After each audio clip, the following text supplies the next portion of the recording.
Iginiit ni Sebastian na ginawa lang nila ang sa kanila ay tama base sa nakita nilang kakulangan sa supply ng asukal at sa mga sinabi daw mismo ng Pangulo na kailangang mag-import nito. Nanghingi daw sila ng update mula kay Executive Secretary Vic Rodriguez pero wala raw itong naging sagot. Dagdag pa ni Serafica, may nabanggit pa nga raw ang presidente na posibleng pag-aangkat ng 600,000 metric tons ng asukal.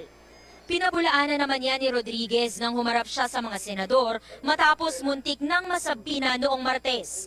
Ang hatol ngayon ng Blue Ribbon, absuelto ang opisyal ng palasyo. No sufficient evidence to counter his testimony. There is such an offense called simple neglect of duty. Even in that circumstance, hindi nag-qualify. 14 sa 17 miyembro ng komite ang pumirma sa report.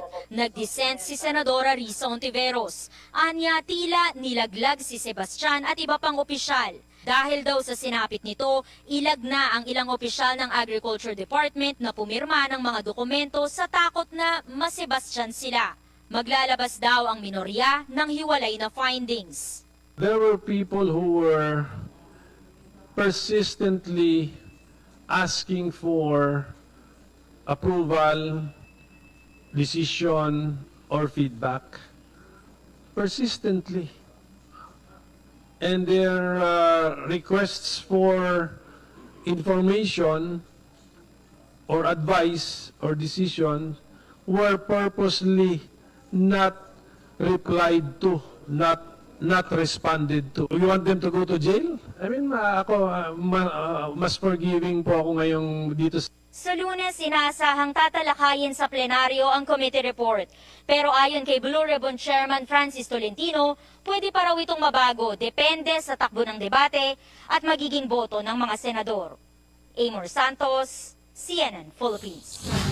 Inasahan na ng dating pinuno ng Sugar Regulatory Administration ang naging laman ng Blue Ribbon Committee report. Sa isang pahayag, sinabi ni Hermenegildo Serafica na bagamat naniniwala sila sa proseso ng mga nirekomendang kasuhan, ikinalulungkot nilang hindi nabigyan pansin ang mga prinisinta nilang ebidensya. Sa kabila nito, umaasa silang mananaig din ang katotohanan sa huli kapag lumabas na ang resulta ng investigasyon ng iba pang ahensya ukol sa supply ng asukal sa bansa. Kausapin natin ngayon ang dating SRA Administrator Hermenegildo Serafica. Mr. Serafica, magandang gabi po sa inyo. Good evening, Ms. Pia. Good evening. Yes, well, what do you think of this? So, absuelto si Executive Secretary Vic Rodriguez. Well, all I can say, Ms. Pia, is I will stick to my press release earlier. I would rather wait for the investigating agencies that will be taking care of this. And the other investigating we agencies. look forward. Yes, sir. The other investigating agencies are, can you refresh our memory, sir? Yung hinihintay po ninyong resulta ng investigation? Well, I really do not know kung saan to hahantong, but for now, the best course would be to wait for the investigation of the concerned agency. I will remain cooperative. My conscience is clear. I have nothing to hide. I fervently pray that in the end of all this, the truth will come out and justice will be served. Mr. Serafica, were you a fall guy? We just did our job, Ms. Pia. Yes, so if you say you just did your jobs, were you fall guys?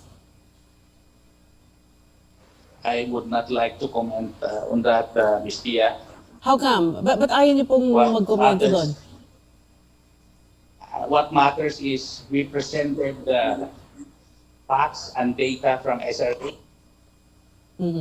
and recommendations from the stakeholders, from the producers, dealers, and refiners. So as far as you're concerned, Mr. Serafica, ano po talaga ang nangyari? What really happened behind the scenes, sir? I really don't know what happened. Just on August 10, I was called by Yusek Leo Sebastian that the President disapproved SO4 and that to hold its implementation. So I just did what had to be done.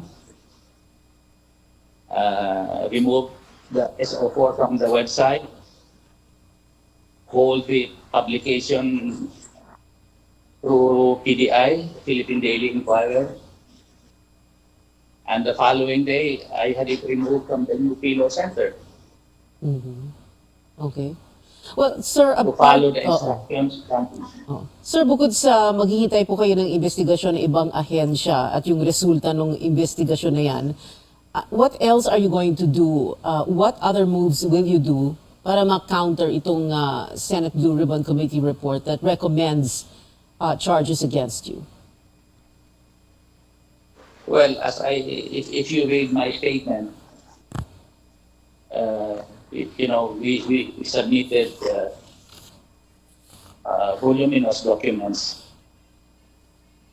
and of course, we will be ready in future investigation agencies.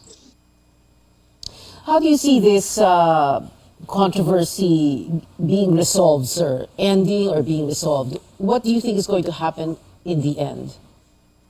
I mean, apart from saying, kasi ang sabi po ninyo, nagtitiwala po kayo na mananaig ang katotohanan. Pero sa totoo, ano po yung talagang what you think is really going to happen? Ano po ang mangyayari? Well, I do not want to preempt whatever the investigating agencies will bring to the four of us. I mean, the members of the Sugar Board, Yusek Leo Sebastian, myself, and former board member Beltran and former board member Ravirang. All right. Final word, sir? Ms. Pia, thank you for giving me this opportunity. And I stick to my press statement I issued today. All right. Maraming salamat. Thank you. Maraming salamat po sa inyo, Mr. Hermenegildo Serafica, dating administrator ng Sugar Regulatory Administration.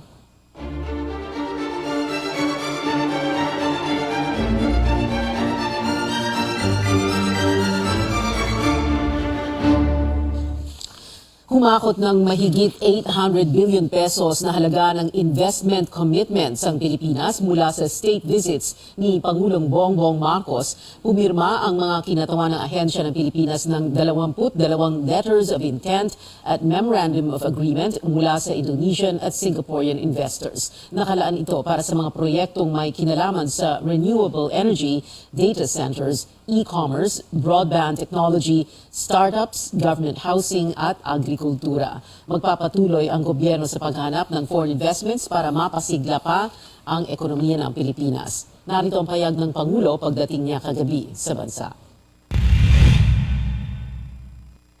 My inaugural state visits to our two important ASEAN neighbors were fruitful and engaging. This will support our country's economic recovery efforts and create more jobs for Filipinos here in our country. Sinabi naman ng Migrant Workers Department na nagkasundo ang Pilipinas at Singapore na magkaroon ng pag-uusap sa hiring at deployment ng Filipino nurses at iba pang healthcare workers sa ilalim ng government-to-government arrangement. Kinikwestiyon naman ni Senador Amy Marcos kung epektibo ba ang ginagawa ng Pilipinas na paghahain ng mga diplomatic protest laban sa China sa usapin ng West Philippine Sea. Aminado ang Department of Foreign Affairs na sa higit 300 mga diplomatic protests na inihain sa Beijing sa nakaraang administrasyon, iilan lang dito ang tinugunan ng China. Ano kaya ang balang gawin ng DFA? Alamin sa report ni Tristan Nodalo. Hindi kumbinsido si Senate Committee on Foreign Relations Chairperson Amy Marcos na epektibo ang magkakasunod na diplomatic protest na inihahain ng Pilipinas pagdating sa issue sa South China Sea. Sa isinagawang pagdinig sa Senado, sinabi ng mambabatas na hindi naman obligado ang ibang partido na aksyonan o sagutin ang mga diplomatic protest na inihain ng Pilipinas. Sa tala ng Foreign Affairs Department, nasa higit 380 na diplomatic protest na ang inihain laban sa China sa ilalim ng Administrasyong Duterte. Nasa 48 notes verbal naman ang inihain ngayong kasalukuyang administrasyon. Bukod sa China, nagprotesta rin ang Pilipinas laban sa Vietnam ayon sa DFA. Illegal presence of foreign fishing and maritime militia vessels, illegal fishing, harassment of our fishermen and of our enforcement agencies, and unauthorized marine scientific research. I mean, what is the point of sending hundreds upon hundreds of protests, aside from, well, annoying both parties? Thank you, Madam Chair. The protest, of course, our assertion of our rights under UNCLOS and under the arbitral award, so that then with the protest by asserting our rights, then we make sure that we do not lose them. Hinamon din ng senador ng DFA na pag-aralan kung may iba pa bang pamamaraan na igiit ang karapatan ng bansa sa West Philippine Sea nang hindi humahantong sa daan-daang protesta. Nakakahiya yung dinededma ka, no? Dinededma lang, sulat ka ng sulat na parang baliw. Parang sinusulat sa tubig, nakakawala naman ng dignidad at respeto. Unang-una, dinededma ka. Diba? So, parang hindi yata maganda yung ganon. Is there a better way of doing this that is less confrontational and less anti-culturally Asian? I'm also thinking to see how we can maybe send maybe less notes, but of course have more substance. Oh, yung omnibus. I'm seriously thinking. Dagpa ng DFA, bukod sa diplomatic protest, nagpapatuloy ang bilateral discussion sa pagitan ng Pilipinas at China. Muli rin daw bubuhayin ni Foreign Affairs Secretary Enrique Manalo at Chinese Foreign Minister Wang Yi ang regular nilang pagpupulong para talakayin ang mga issue sa South China Sea. Mula Beijing, China, Tristan Nodalo, CNN Philippines. Bahagyang bumaba ang bilang ng mga Pilipinong walang trabaho noong Hulyo. Ayon sa datos ng Philippine Statistics Authority, tinatayang nasa 2.63 milyong Pilipino ang walang trabaho. Mas mababa yan sa 2.99 million na unemployed noong Hunyo. Naitala rin sa 5.2% ang national joblessness rate noong July mula sa 6% noong June. Pinakamataas ang unemployment rate sa Metro Manila na sinundan ng Calabarzon at Western Visayas. Maluwag na ang health protocol sa Kamaynilaan at iba pang bahagi ng bansa noong Hulyo.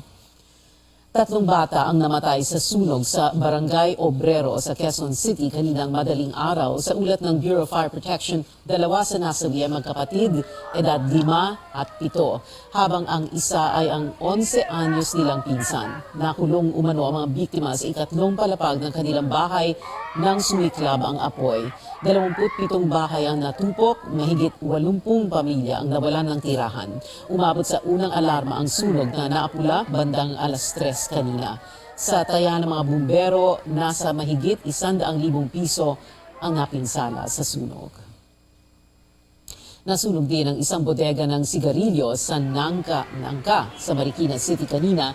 Idineklara itong fire under control pasado alas 6 ng umaga. Pero muling nabuhay ang mga baga kaninang tanghali at umakyat pa sa ikalawang alarma ang sunog. Kanina binawalang lumabas ng bahay mga residente. Mabaho raw kasi ang usok mula sa mga nasunog na sigarilyo at mga kemikal na maaring makaapekto sa kalusugan. Wala namang nasaktan sa inisyal na pagtataya. Nasa 56 million pesos ang halaga ng pinsala. Susunod, sigil sa kuryente ng Meralco tataas ngayong Setyembre at National Telecommunications Commission ginisa sa Senado sa gitna ng naglipa ng mga text scam. Ang detalye sa pagbabalik ng Newsnight. That news was brought to you by ACS Manufacturing Corporation, ISO certified world-class quality. ACS, it'll you have a star. So choose not. Sa bandang barkada, GSM Blue ang kasama.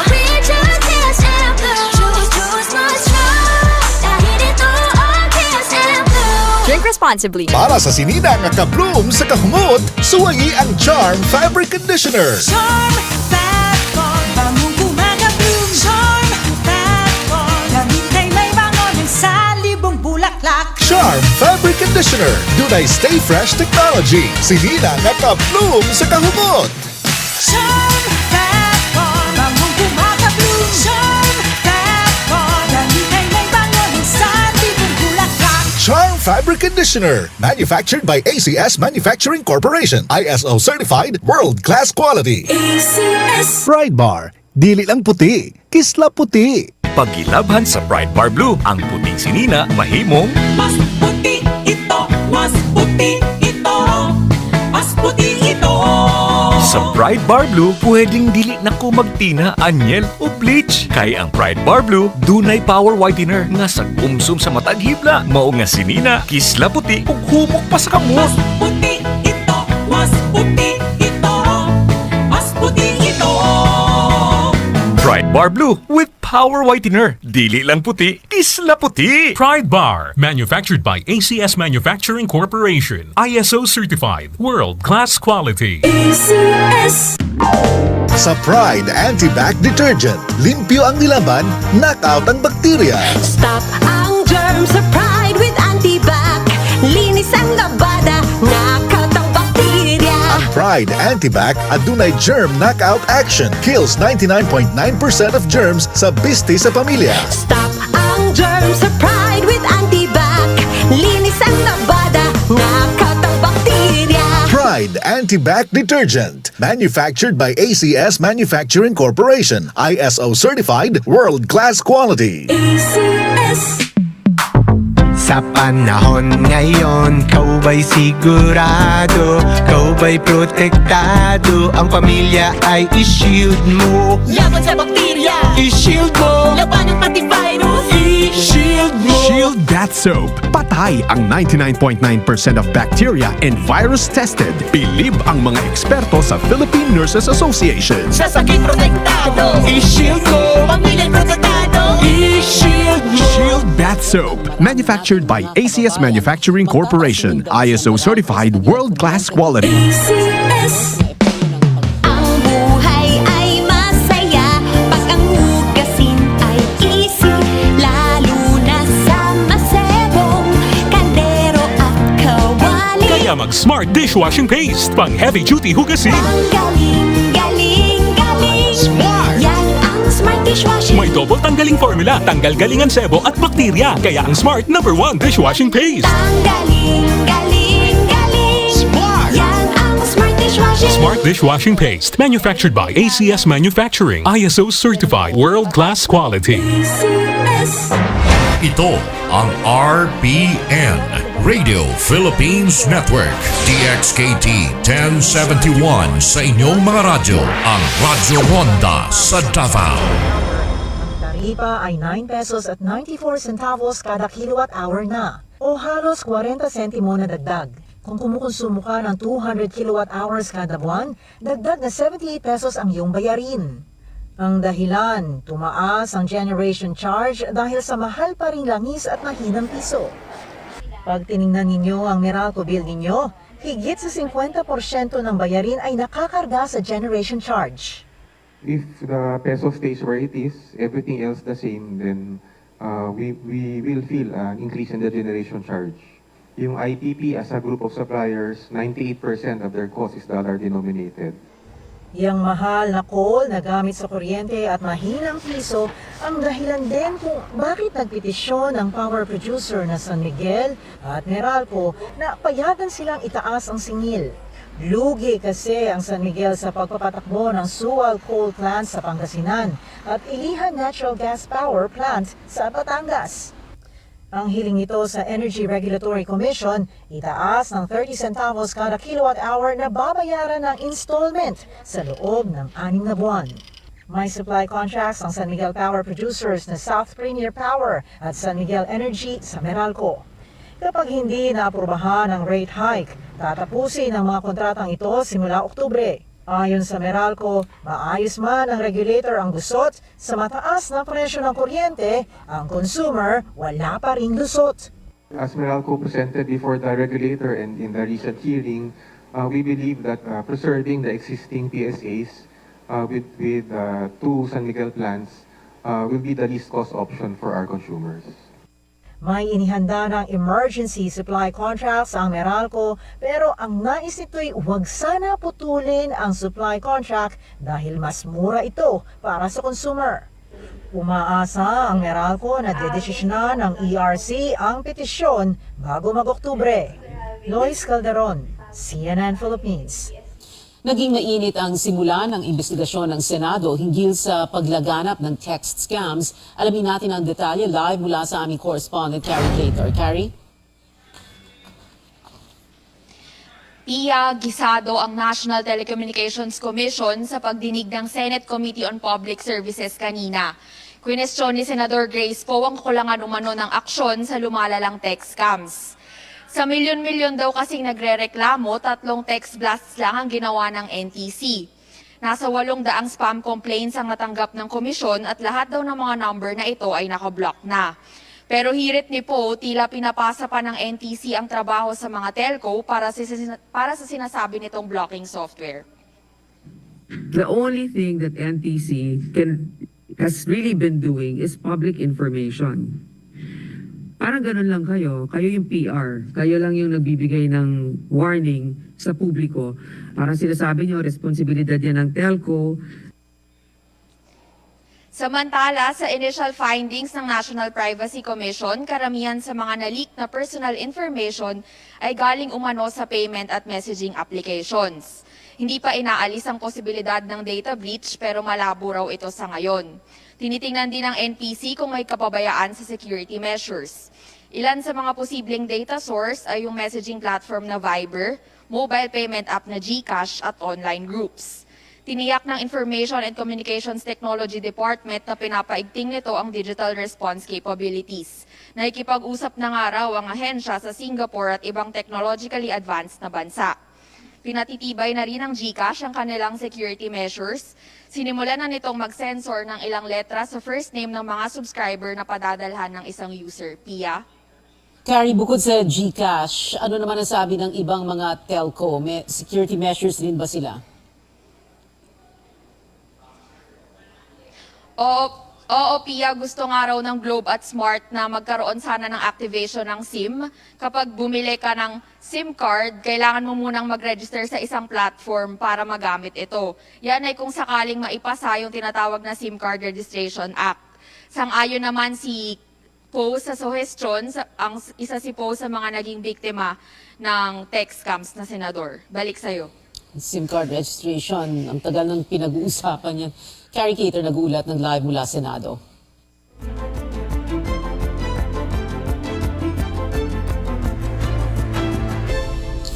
Makikipagpulong ang Interagency Task Force kay Pangulong Marcos ngayong araw para sa posibleng opsyonal na pagsusuot ng face mask outdoors, pero paalala ni Health Officer in Charge Maria Rosario Vergeres sa programang The Source, dapat pa rin maging responsable ang lahat dahil hindi pa tapos ang pandemya.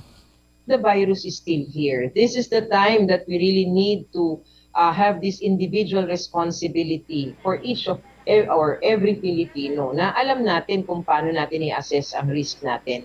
We have a meeting later with the President to further explain to him all of this. Yung atin pong DILG, ang ating IATF, papaliwanag po sa kanya para po ma-facilitate natin ito pong kailangan na polisiya para dito.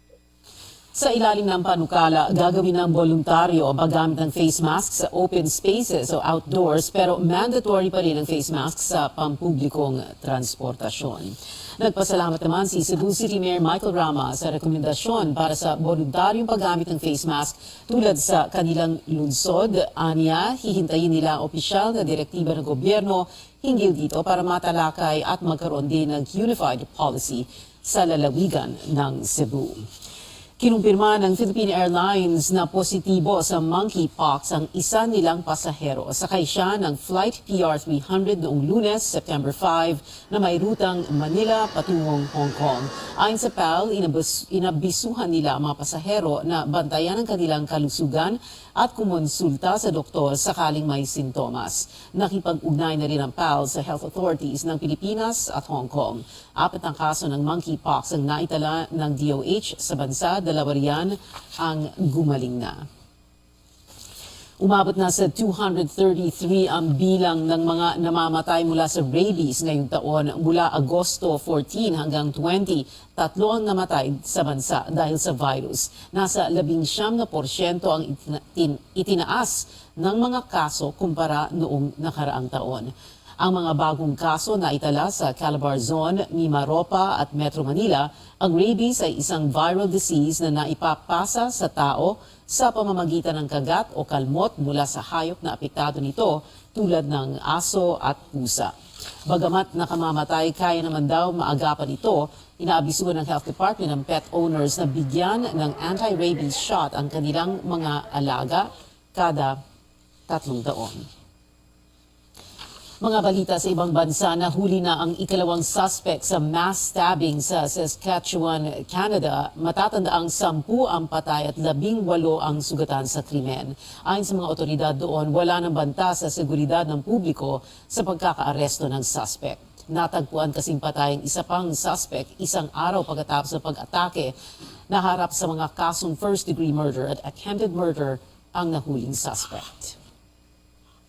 Sa Pakistan naman, higit 1,300 ang patay kasunod ng matinding pagbaha roon. Ayon sa European Space Agency, lubog sa baha ang higit 1/3 ng Pakistan. Resulta yan ang pinagsamang buhos ng ulan dahil sa habagat at natunaw na glaciers sa northern Pakistan mountains. Umapaw din ang tubig sa Lake Manchar, ang pinakamalaking lawa sa Pakistan. Tinatayang 33 million na katao o 15% ng populasyon ng bansa ang apektado ng pagbaha.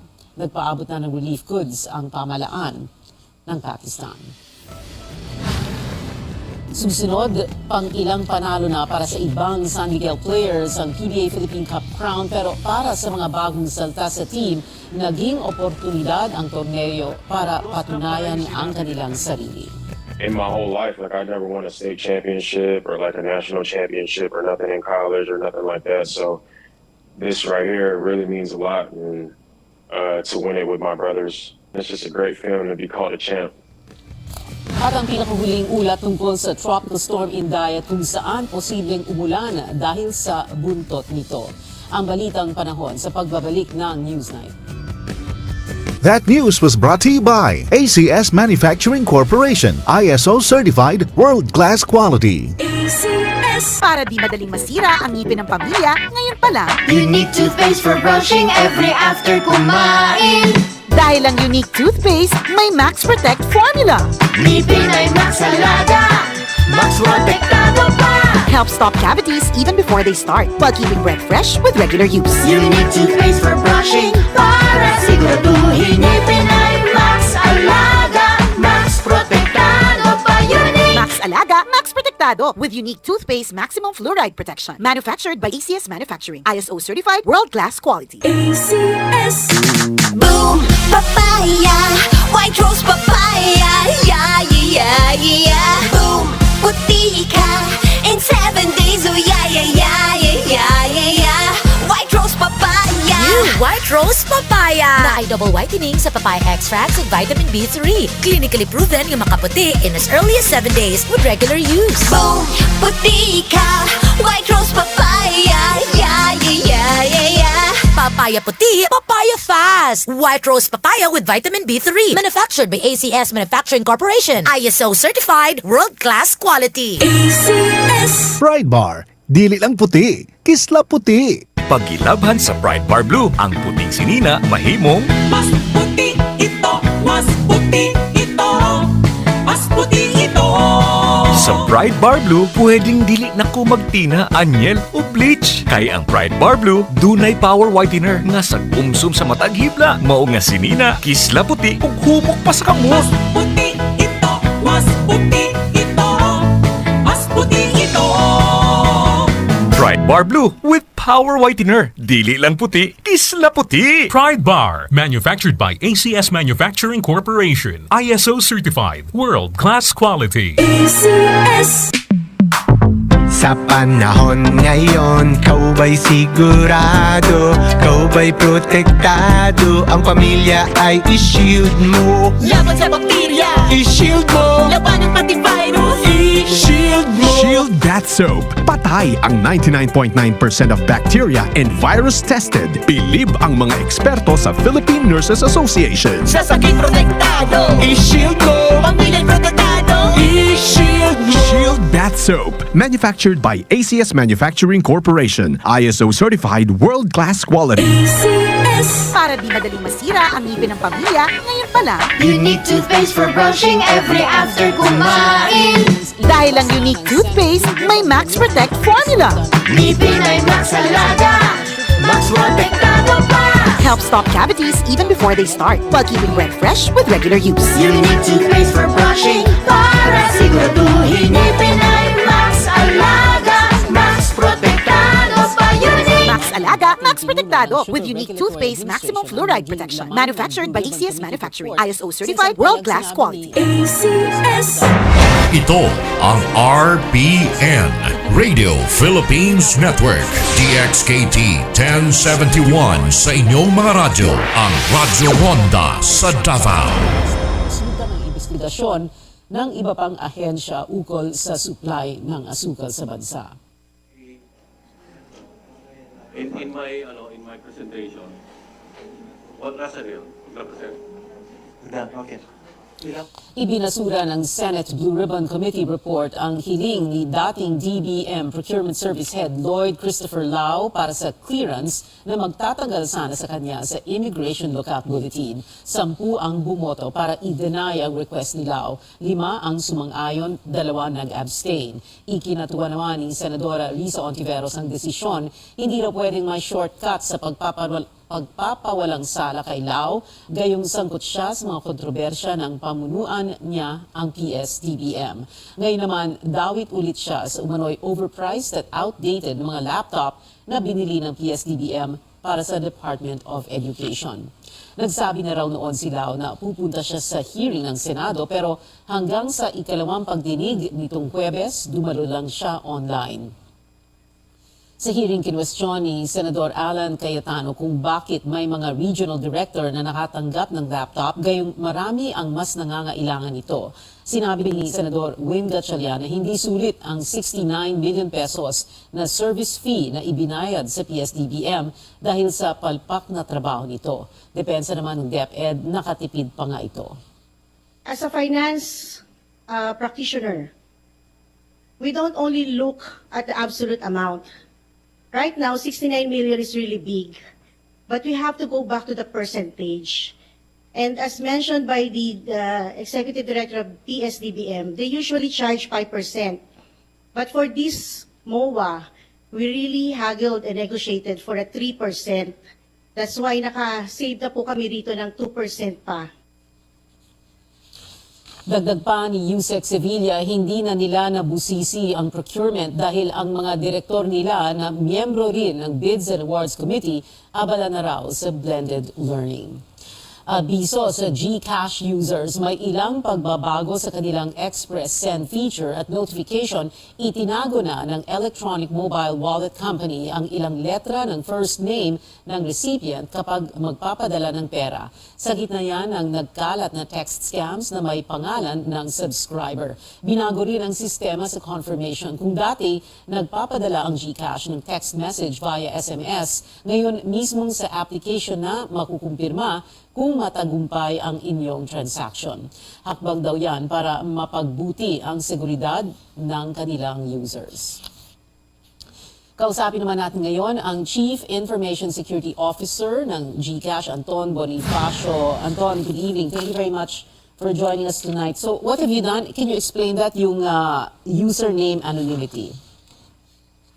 Hi Pia, good evening. So ang kaya na nabanggit kanina, no, as early as last night, nag-roll out na po ng bagong feature para po ma-mask na ho nga yung mga pangalan. Alam naman po namin, we acknowledge na maaari ho talaga na inabuso talaga ng mga kriminal na to, yung feature ng app para ho sana maprotektahan yung mga customer namin na hindi magkamali ng pag-send ng pera or sana hindi sila maloko. Dati po kasi yung fraud ang nangyayari.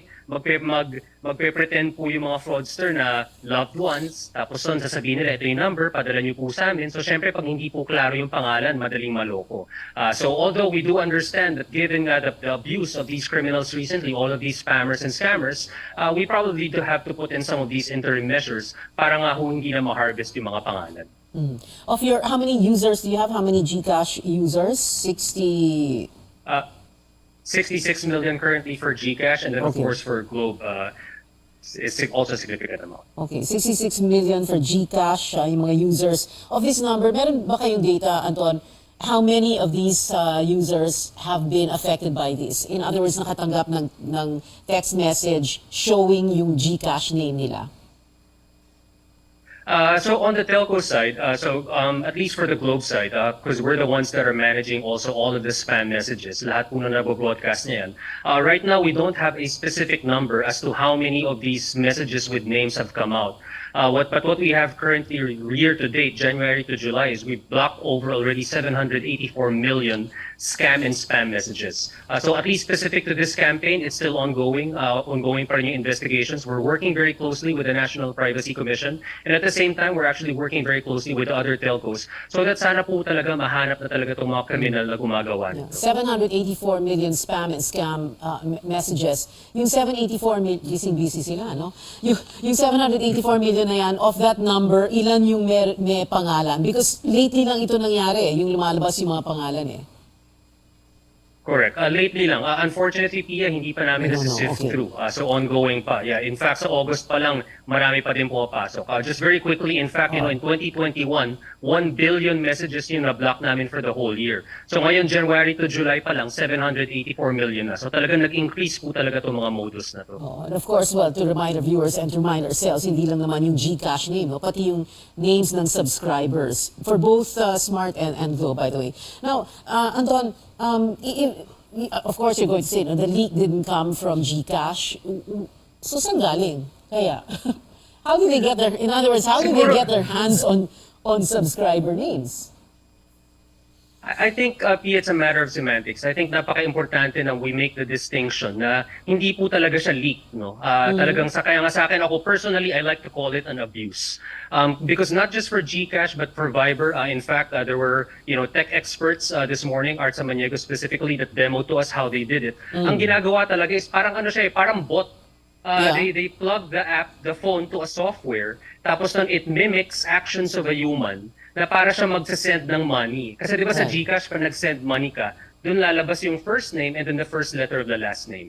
So somehow they were able to automate all of that to be able to harvest the names. Where did they get the numbers? There's really a lot of sources. The Facebook leak a few years ago, apparently there's close to 800,000 numbers there, right? So marami din po talagang sources ng numbers. So ibabash lang nila yun. Gagamitin nila yung mga apps. So again, not just GCash, Viber was used for it. There are also reports that Telegram was used for it. Viber names, Telegram names, no? Iba-iba, marami. Of course, Anton, yung ginawa ninyo as of last night, no? Yung username anonymity. So magta 24 hours pa lang, and I'm going to ask you in a while, no, ano na yung resulta noon, what has feedback been like. But of course, ito kasi para bang curative na eh, tapos na eh, nangyari na. But would you agree that we really must do something para bang preemptive ba? Parang medicine, preemptive. We will preempt a crime from happening. Diba? That's what we should do, right? I think in my view, because I'm actually the CISO for Globe, the Globe Group, two-prong ano, I think you framed it so perfectly. On the GCash side, yes, naging curative, diba? Reactive. Kasi nga, we want to be able to protect customers immediately, not just from fraud, but it's good that you do that, exposure of their privacy. Yes. Okay, go ahead. And then, of course, on the telco side, the preventive is there, diba? Like I said, look, there's already a lot of blocking. We've partnered with all of the banks since 2020. I hope you will notice that, yung spam, sinuspoof pa yung mga names ng banks eh. So natigil na po yan. Because this is the partnership that we did with them. So what you will notice is puro numbers na. So preventive blocking on the telco side. In fact, where we're going to take it is what we're saying is, what's missing is as you said, going after the criminals. It's not just prevention, but I think we have to get into apprehension. Why? I think the frustrating part for us is I think we all know that the Philippines is still recovering. Our economy, right, for the pandemic. And if there was a silver lining that happened, I think through that was digital adoption. Ang masakit po is itong ginagawa ng mga scammers, ang ginagawa ng mga spammers na pag-aabuso at yung panggugulo sa mga mamamayan, sa mga customers natin, baka madidismaya sila, di ba? Sabihin nila, ay ayoko na mag-Gcash, ay ayoko na mag-Lazada, ay ayoko na mag-Viber, ayoko na mag-Shopee. So sayang po yung progress. And I think if we're not able to make an example out of these criminals, if we are not able to find them, I don't think they will stop. It is a business to them, it is lucrative for them, and if we really, I think, need to be able to muster and work together, build those partnerships to put somebody behind bars. If ever really the last bit is, I'm sure naalala mo yung job scams from last year. Yes. Ang masakit doon, in-raise yung source, we work with the National Privacy Commission, ang source is offshore, galing China. Pero ito, there's a lot of evidence that points to the fact that it looks like this is a local potential operation. They are onshore, they are using real actual SIM cards. And you know what, we should be able to hopefully, even in the absence of the SIM Card Registration Act, there might be efforts to be able to find them. Well, we have the PNP and the AFP and the NBI that we suppose is on the case already, no? And we do expect results. So, but well said, yung sinasabi mo kanina, Anton. And itong digital world, the digital universe, ang problema talaga kapag naaabuso, like you said earlier, right? Absolutely. All right. Anton Bonifacio, Chief Information Security Officer for GCash. Thank you very much. Maraming salamat for being with us tonight. 5 sa 7 guro ng Bacoor National High School sa Cavite ang nahaharap ngayon sa kasong administratibo kaugnay ng mga alegasyon ng sexual harassment. May ulat si AC Nichols. Ilang linggo mula nang unang pumutok ang issue ng sexual harassment sa pagitan ng mga guro at estudyante ng Bacoor National High School, may resulta na ang fact-finding investigation ng Education Department ukol dito. Kasong administratibo ang hinaharap ngayon ng 5 guro. Inilatag ang mga ito ng DepEd, grave misconduct, conduct prejudicial to the best interest of the service, at violation sa child protection policy ng ahensya. 7 guro ang nasangkot sa mga alegasyon ng harassment na una nang nag-viral sa social media. Bakit 5 lang out of the 7? Nung nakausap po natin yung SDO at yung legal department, kulang pa po kasi yung ebidensya to identify yung 2 pa out of the 7, no? So kaya 5 lang po ang naisyuhan ng formal charge. Kaakibat ang 90-day preventive suspension ng mga guro habang nagaganap ang proceedings. Dahil kasong administratibo, ang pinakamabigat raw na parusa ay pagtanggal sa serbisyo. Bunsod ng mga pumutok na issue ng mga pang-aabuso sa mga paaralan, nagtatag naman ang DepEd ng hotline kung saan pwedeng mag-report ng mga ganitong kaso. Ito raw ay direct line sa Office of the Secretary. Intindihan natin yung embarrassment at yung sensitivity ng matter pag pumupunta sila dun sa mga officials ng school. We are taking this very seriously. Talagang meron tayong zero tolerance policy pagdating sa abuse. Lalo na po pagdating sa sexual abuse. We don't want these sexual predators in our schools.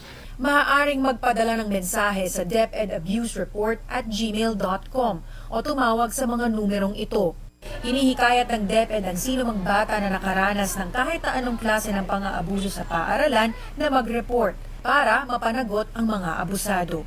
AC Nichols, CNN Philippines. Balita sa probinsya, 20 road crash na itala sa Cagayan de Oro City sa loob lang ng isang araw. Ayon sa City Police, bago maghating gabi ng Martes, isang tricycle at isang L300 van ang nagbanggaan. Patay ang asawa ng tricycle driver. Ilang oras lang matapos nito, nagkabanggaan naman din ang isang taxi at SUV. Sabi ng mga otoridad, maraming dumadayo sa CDO kaya tumataas ang bilang ng mga aksidente. Nakikitang titindi pa ang bagyong Inday sa susunod na 24 oras at magiging isang severe tropical storm. Pero ulat ng Pag-asa, hindi ito direct na magdadala ng malakas na pag-ulan sa bansa. Naispatan ito 1,045 kilometers sa silangan ng Northern Luzon at gumagalaw pa kanluran sa Philippine Sea. Dagdag ng Weather Bureau, maaring umalis si Inday sa bansa sa Linggo o sa Lunes. Pero pwede magdala ang trough ng bagyo ng kalat-kalat na pag-ulan at pagkidlat sa Eastern Visayas Visayas. Pabugso-bugsong ulan at kidlat din ang inaasahan sa Metro Manila at mga natitirang bahagi ng bansa mula sa localized thunderstorms. Abangan, tennis player na si Alex Ayala umabante na sa quarterfinals ng US Open Girls Junior Division at Pilipinas umakot ng parangal sa 2022 World's Best Travel Destinations Awards sa Vietnam, manatiling nakatutok sa CNN Philippines.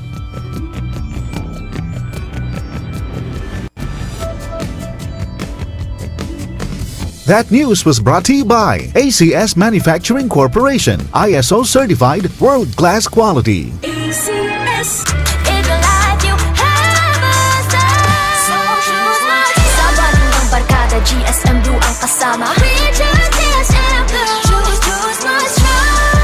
Dahil ito ang GSM Blue. Drink responsibly. Para sa sinina nga ka-bloom sa kahumot, suwayi ang Charm Fabric Conditioner. Charm Fat Bond, bangong kumaka-bloom. Charm Fat Bond, gamit ay may bangon sa libong bulaklak. Charm Fabric Conditioner. Dunay Stay Fresh Technology. Sinina nga ka-bloom sa kahumot. Charm Fat Bond, bangong kumaka-bloom. Charm Fat Bond, gamit ay may bangon sa libong bulaklak. Charm Fabric Conditioner. Manufactured by ACS Manufacturing Corporation. ISO certified world-class quality. ACS. Pride Bar. Dili lang puti. Kisla puti.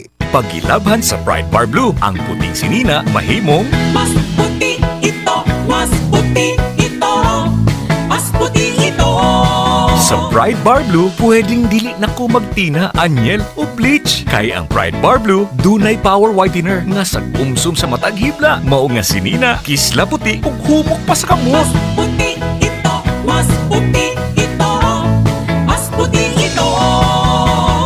Pride Bar Blue with power whitener. Dili lang puti, kisla puti. Pride Bar, manufactured by ACS Manufacturing Corporation. ISO certified, world-class quality. ACS. Sa Pride Anti-Bac Detergent, limpyo ang nilaban, knockout ang bakterya. Stop ang germs sa Pride with Antibac. Linis ang labada, knockout ang bakterya. Ang Pride Anti-Bac adunay germ knockout action. Kills 99.9% of germs sa biste sa pamilya. Stop ang germs sa Pride with Antibac. Linis ang labada, knockout ang bakterya. Pride Anti-Bac Detergent. Manufactured by ACS Manufacturing Corporation. ISO certified world-class quality. ACS. Sa panahon ngayon, kau ba'y sigurado? Kau ba'y protektado? Ang pamilya ay i-shield mo. Laban sa bakterya, I-shield mo. labanan pati virus. I-shield mo. Shield That Soap. Patay ang 99.9% of bacteria and virus tested. Bilib ang mga eksperto sa Philippine Nurses Association. Sa sakit protektado, I-shield mo. pamilya'y protektado. I-shield mo. Shield That Soap. Manufactured by ACS Manufacturing Corporation. ISO certified world-class quality. ACS. Ang buhay ay masaya pag ang hugasin ay easy, lalo na sa masebong kaldero at kawali. Kaya mag-Smart Dishwashing Paste, pang heavy-duty hugasin. Ang galing, galing, galing. Smart! Yan ang Smart Dishwashing. May double tanggaling formula, tanggal galingan sebo at bakterya. Kaya ang Smart #1 Dishwashing Paste. Ang galing, galing, galing. Smart! Yan ang Smart Dishwashing. Smart Dishwashing Paste, manufactured by ACS Manufacturing. ISO certified, world-class quality. ACS. Para di madaling masira ang ngipin ng pamilya, ngayon pa lang. Unique toothpaste for brushing every after kumain. Dahil ang unique toothpaste, may Max Protect formula. Ngipin ay Max Alaga, Max Protektado pa. Helps stop cavities even before they start, while keeping breath fresh with regular use. Unique toothpaste for brushing para siguraduhin ngipin ay Max Alaga. 12 a.m. Philippine time. Dito naman sa bansa, hindi naging madali ang daan patungong PBA All-Filipino Conference Championship para sa dalawang baguhan sa San Miguel Beermen.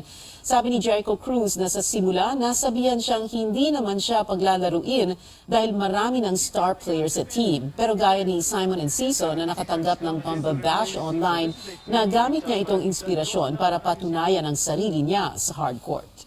I took that as a fuel and as a motivation. I had to bring my A game every game na to prove them na I belong here, na di nagkamali sila Boss Al, sila Boss RSA sa pagkuha sa akin.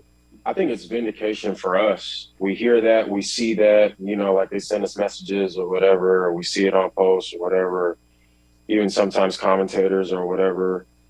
It's like we hear that, we see that, we watch. I'm sure Jericho watches every game after win or loss. We watch the game, we try to make sure we, fix our mistakes and our wrongs. Nagkwento rin si Jericho na naging coach niya dati si Leo Austria sa Adamson University. Style daw ni Coach Leo na hindi sila pagalitan kung magkamali man sa laro. Ang importante raw ay makabawi sila. Puno ang social media ng pagbati ng mga netizen para kay Mama Mary ngayong kaarawan niya. Nag-number 1 siya sa trending list sa Twitter ngayon kung saan marami ang nag-post ng mga dasal nila para sa Birheng Maria.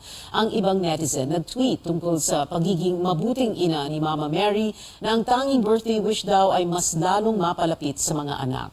Iba't ibang eskwelahan din ang bumati kay Mama Mary, karamihan mga Catholic schools na bawat taon ay ipinagdiriwang ang pista ng kapanganakan ng mahal na Birheng Maria. Ang mga nais magdiwang din ay pwedeng pumunta sa Alley Mall sa Quezon City para sa Marian exhibit na may titulong Salamat Maria, pagpupugay sa kaarawan ng mahal na ina, bukas hanggang Sabado. Makikita rito ang replika ng La Immaculada Concepcion de Malabon at iba pang imahe ni Mama Mary. Mayroon ding mga misa sa mga chapel sa Alley Mall, Gateway Mall at Farmers Plaza para sa araw na ito. At sa Pampanga, naganap ang pang-66 na canonical coronation anniversary ng Virgen de los Remedios. Katoliko ang karamihan ng mga Pinoy at marami rin ang Marian devotees, kaya ipinagbubunyi rin si Mama Mary sa January para ipagdiwang ang pagiging ina nito kay Jesus. Sa August, ang kanyang Assumption, sa October, ang Month of the Rosary at sa Disyembre, ang kapistahan ng Immaculate Conception. Isang maligayang pagbati kay Mama Mary. Opisyal nang inilabas ng Apple ang pinaka-inaabangang smartphone ng iPhone 14 series. Isa sa mga kahanga-hanga nitong feature ang kakayahang mag-connect sa satellites kung sakaling may emergency o aksidente kahit na walang signal. Di hamak na mas malaki ang screens ng bagong henerasyon ng iPhone Pro at mas high definition ang camera nito kumpara sa mga lumang modelo. Kasabay din inilunsad ng tech giant ang Apple Watch Series 8, Apple Watch Ultra, at AirPods Pro.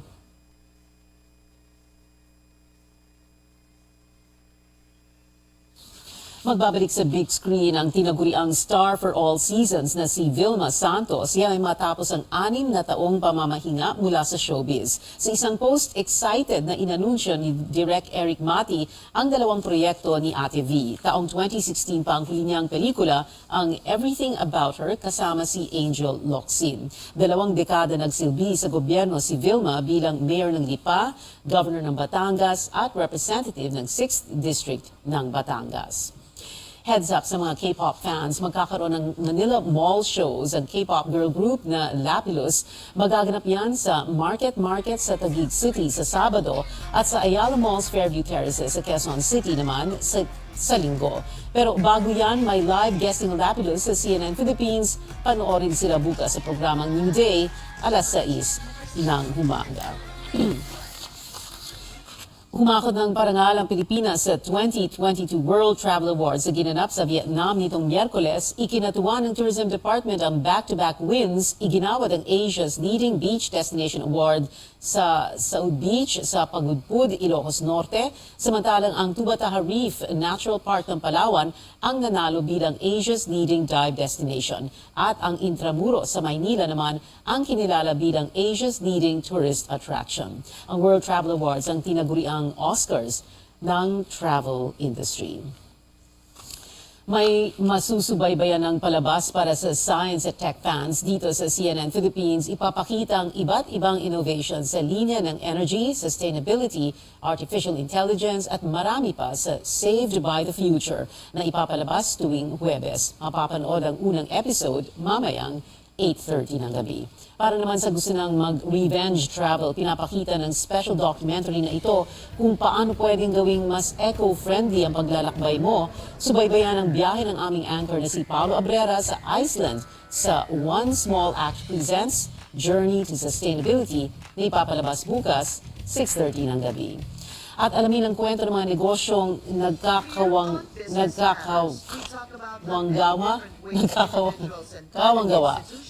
sa Business Matters Season 9 kasama ang senior anchor na si Pinky Webb. Abangan ito bawat Sabado 9:30 p.m. Lahat ng mga palabas na yan mapapanood rito sa CNN Philippines. At yan ang kailangan ninyong malaman ngayong Huwebes, ika-8 ng Setyembre. Makita-kita ulit tayo bukas dito sa CNN Philippines. Ako si Pia HONTIVEROS at ito ang Newsnight. That